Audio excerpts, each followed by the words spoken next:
Salut toi! J'ai entendu dire que tu avais une question très intéressante. Allons voir!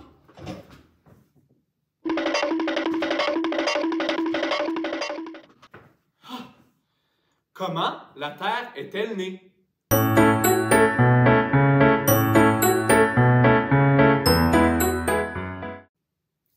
Viens avec moi, on va appeler mon ami qui est dans l'espace.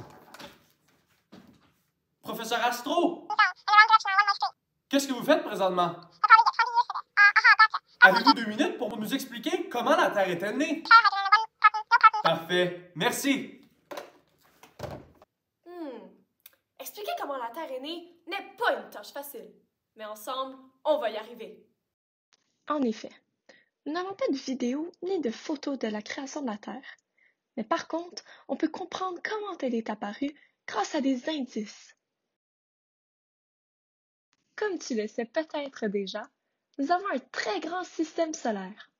Le Soleil, au centre, est entouré de 8 planètes au total. Et oui, tu l'as deviné! Notre belle planète la Terre en fait aussi partie. Ce gros système solaire vient d'un gros nuage, fait de toutes sortes de gaz. Ben non! Pas des gaz comme pipette, des gaz comme de l'hélium et de l'hydrogène, par exemple. C'est exact, professeur Astro. En effet, un jour, il y a 4,6 milliards d'années, il y a eu une grande explosion. On ne sait pas ce qui a causé cette explosion. Il se pourrait que ce soit une étoile dans les environs qui ait explosé. Cette explosion a secoué ce gros nuage rempli de particules. Alors, tous les gaz et toute la poussière se sont rapprochés, comme pour se donner un gros câlin. Allez, aidons les particules. Toi aussi, fais-toi un gros câlin. À force que toutes ces mini-poussières se sont rapprochées, elles se sont collées ensemble pour créer des plus gros morceaux de poussière. Après du dur travail, elles ont réussi à créer une grosse boule.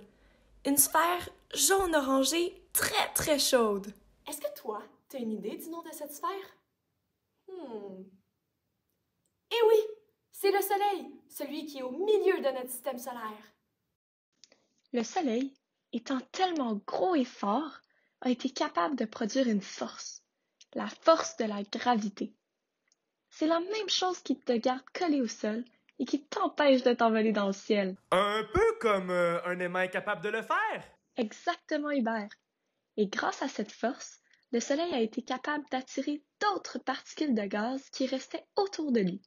Il a réussi à créer d'autres petites sphères, et ces sphères sont éventuellement devenues les 8 planètes qui gravitent autour du Soleil. Par contre, la Terre qui a été formée à ce moment-là ne ressemblait pas exactement à celle que l'on connaît aujourd'hui. Comme toi, elle vieillit et ses apparences ont changé et continuent encore de changer. Voilà, maintenant toi aussi tu es un pro. Tu sais comment la Terre est née. Je vais rappeler mon collègue Hubert qui est sur Terre. Hubert, on a terminé. Professeur Astro m'a maintenant dit que tu étais un pro. C'est maintenant ce qui conclut la leçon d'aujourd'hui. Merci.